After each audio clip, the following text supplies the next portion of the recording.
Je suis Ethan Guichard et je vais critiquer l'album Rumours de Fleetwood Mac. C'est un album qui est sorti en 1977 et ça fait un bon moment que je le vois passer et que j'en entends parler. Mais pour une raison ou une autre, il m'intéressait pas du tout jusqu'à très récemment quand je l'ai entendu mentionner dans une interview de Daft Punk où il disait que c'était une référence, une inspiration qu'ils avaient pris pour leur dernier album Random Access Memories, qui est mon album préféré de tous les albums que je connais. Et je me suis dit que si les Daft Punk, les robots, les dieux de la musique sont fans de cet album, ça vaut sûrement le coup de l'écouter. Et c'est vrai, c'est un album exceptionnel, qui a une certaine qualité intemporelle, où les musiciens, j'ai l'impression qu'ils avaient assez de jugement et de goût pour savoir exactement quoi faire et surtout quoi ne pas faire. Qu'est-ce qu'il ne faut pas rajouter en trop? Et cette longévité, elle est due à plusieurs facteurs, dont notamment l'enregistrement et le mix. Je sais pas précisément comment ils ont fait pour enregistrer cet album, je connais pas les noms des machines et tout ça, mais je sais que c'était un enregistrement analogue.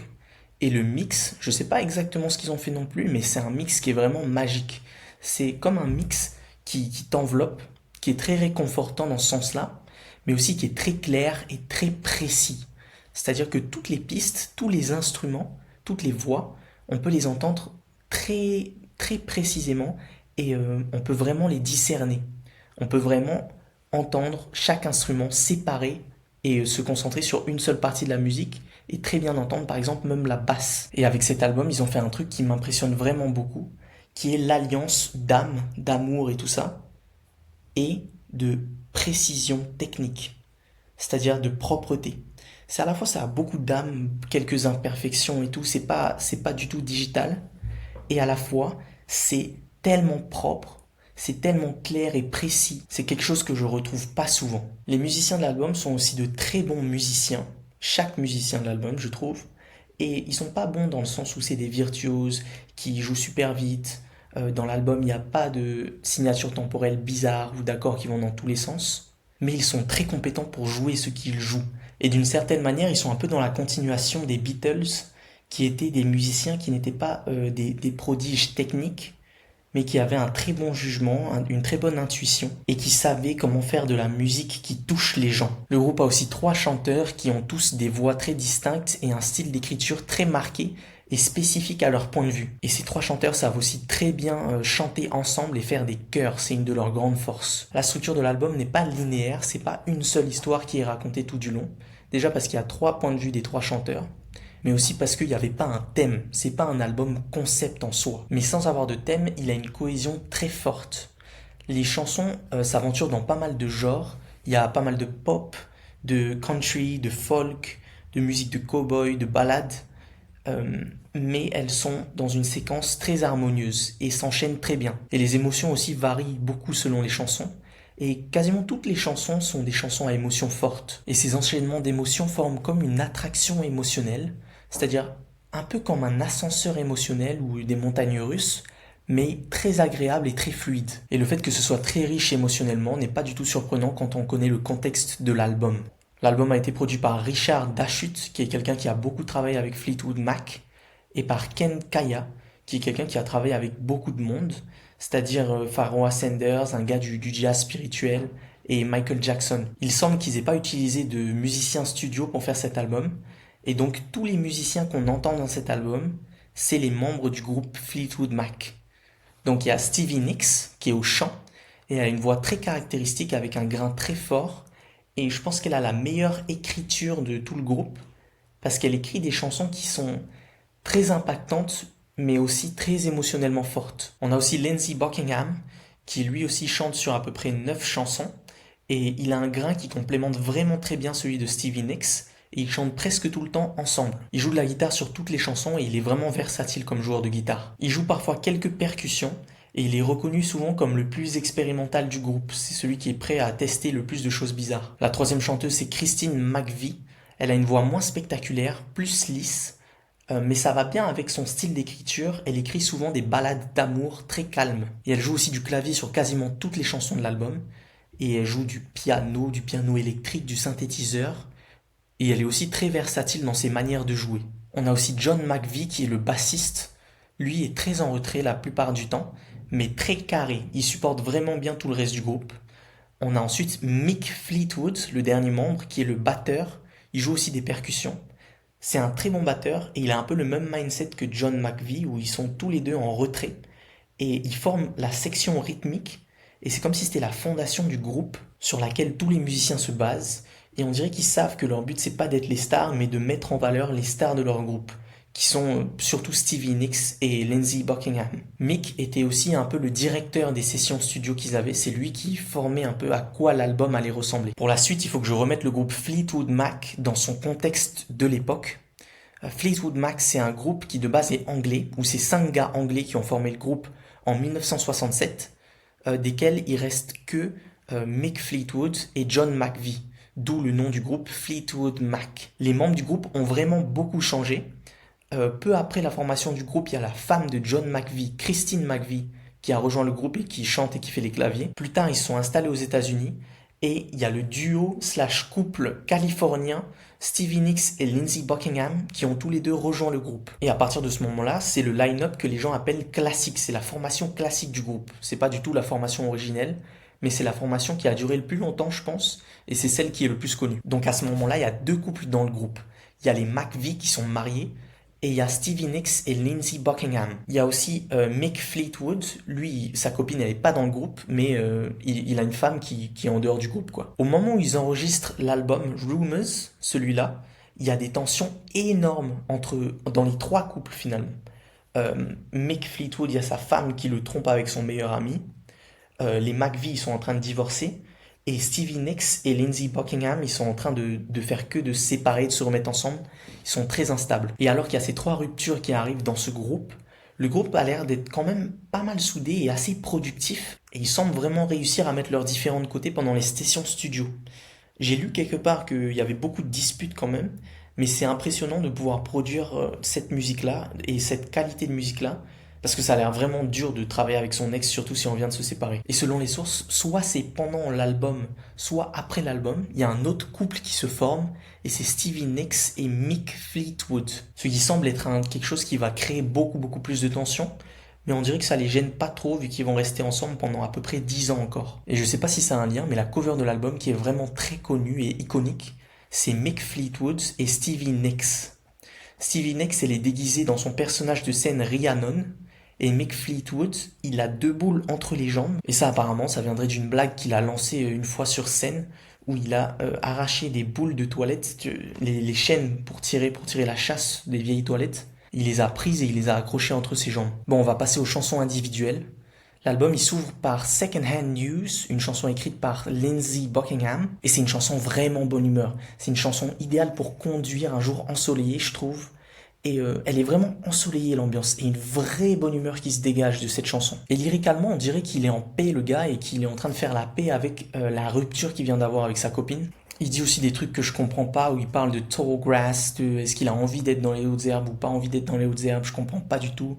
Après, il se met à parler en redneck, en pecno de la campagne américaine, où il dit bam bam bam badam bam badam. Et je sais pas ce que ça veut dire non plus, mais c'est sympa.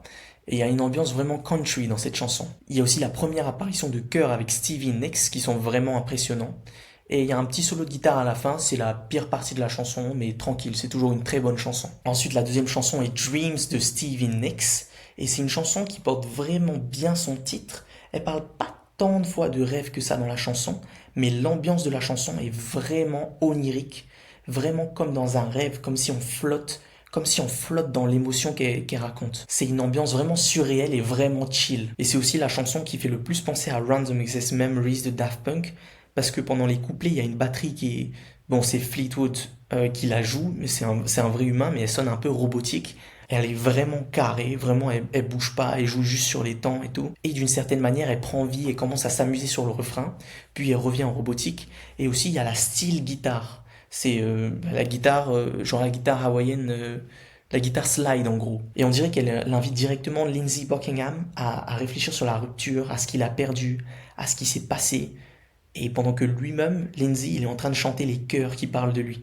Il y a aussi un truc qui va revenir plusieurs fois dans l'album, c'est la description d'un phénomène naturel suivi d'un reproche relationnel. Et là, ça se manifeste dans le refrain, quand elle dit Thunder only happens when it's raining, c'est-à-dire il y a de l'orage que quand il pleut.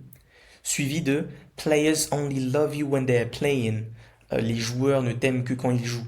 Et ça peut être un reproche direct à son amoureux qui était un joueur, mais ça pourrait être aussi une mise en garde pour les groupies de ne pas tomber amoureuses des musiciens qui sont en tournée, parce que les musiciens, ils font semblant d'être amoureux que quand ils sont dans la zone de leur groupie, et après ils se cassent et ils les oublient, quoi. Dans cette chanson-là, Dreams, je pense qu'il y a vraiment aucun défaut, et pour moi, c'est une chanson 10 sur 10. C'est dans ma playlist des chansons parfaites. Ensuite, on a Never Going Back Again, qui est une chanson folk écrite par Lindsey Buckingham, et avec l'assistance de Christine McVie selon les sources. Et sur cette chanson, il chante quasiment seul, il y a quelques petits chœurs de voix à certains moments, et il y a très peu de paroles dans la chanson, c'est surtout de la guitare, la chanson, et les paroles, elles semblent parler d'une certaine réflexion, une introspection sur je sais pas quoi. On dirait qu'il y a trois guitares qui jouent en même temps, un truc très folk, très clair, très brillant le son des guitares, et il y a une anecdote qui dit qu'ils auraient changé les cordes des guitares toutes les 15 minutes, ce qui est vraiment très pénible à faire.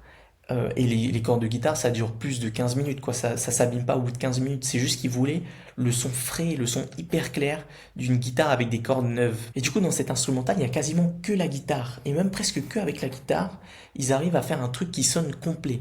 C'est une chanson vraiment sympa à écouter, mais c'est pas un hit. Ensuite, on a Don't Stop par Christine McVie, qui est devenue un duet avec Lindsey Buckingham. Et je crois que c'est peut-être la chanson ou l'une des deux seules chansons où ils chantent ensemble. Et ils échangent de phrases, ils chantent chacun leur tour, quelquefois ensemble.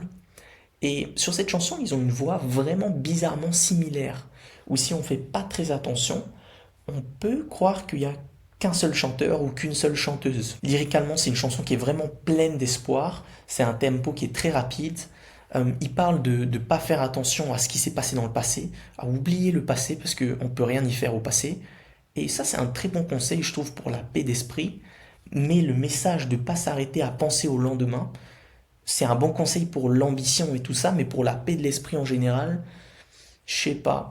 Penser toujours au lendemain et à ce qui va se passer, ça rend assez stressé, je trouve. Mais bon, c'est toujours mieux que d'être dominé par le passé.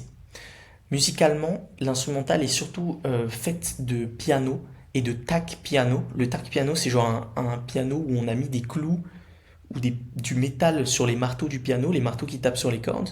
Du coup, ça fait un son un peu bizarre. Et les pianos, ils jouent un style de blues rock.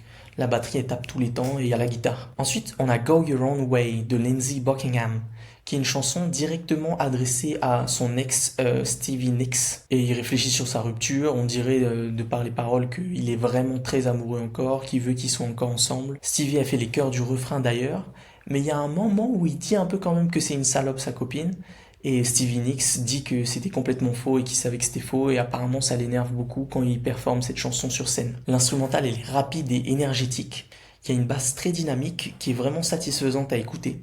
Et à la fin, il y a un solo de guitare qui est pas lassant du tout parce qu'il est assez restreint. Ensuite, on a Songbird de Christine McVie, qui est la chanson la plus calme de tout l'album. C'est une ballade au piano avec une guitare qui accompagne très discrètement la chanson.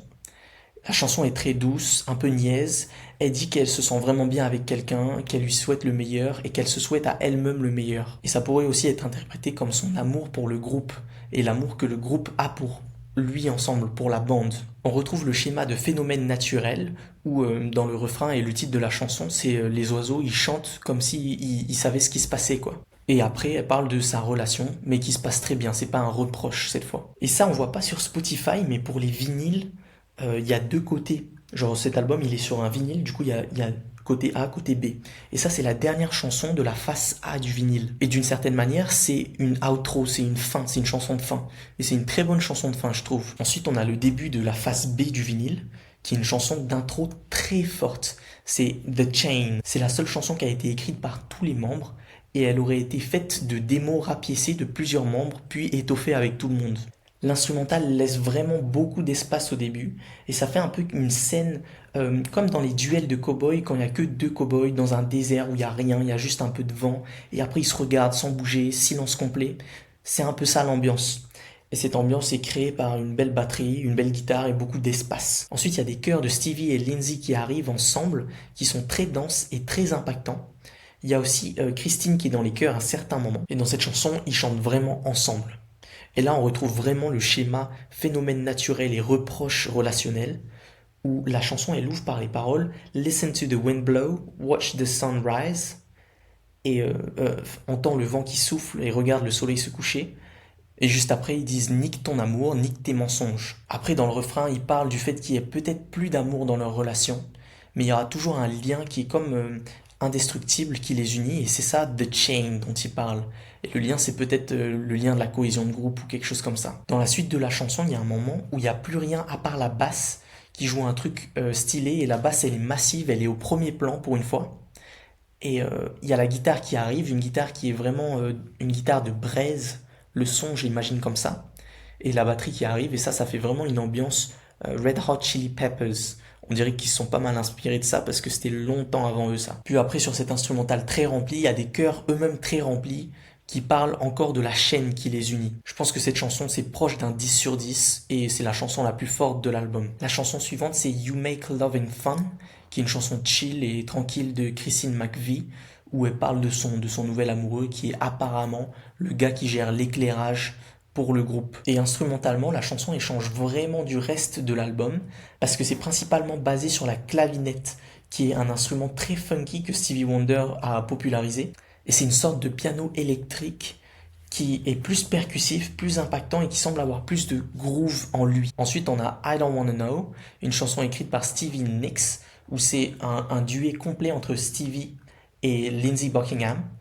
Et c'est une chanson vraiment très joyeuse, vraiment très optimiste. Les deux semblent vraiment pleines de bonnes intentions et ils semblent être vraiment en paix et être réconciliés et vouloir le meilleur l'un pour l'autre. Et on dirait presque qu'ils sont en train de se remettre ensemble. Il y a un tempo très rapide, de très bonnes vibes, mais il y a comme un petit sentiment d'ironie. Je saurais pas trop l'expliquer plus. Ensuite, on a Oh Daddy, qui est une chanson de Christine McVie, qui est encore une ballade, très calme comme Songbird, mais cette fois elle est beaucoup plus étoffée instrumentalement. Au lieu de que le piano et la guitare comme dans Songbird, là c'est une chanson très lente mais avec tout le groupe et avec genre deux guitares, plusieurs guitares et un synthé un peu comme un orgue et plein de chœurs. Il y a une ambiance cowboy encore mais très différente et lyricalement on dirait qu'elle reproche à son père une relation un peu difficile et complexe qu'elle a, mais en même temps elle a l'air reconnaissante pour pas mal de trucs. Et je pense que c'est la chanson la plus bizarre qui va le moins avec l'album et c'est aussi celle qui a le moins de streams.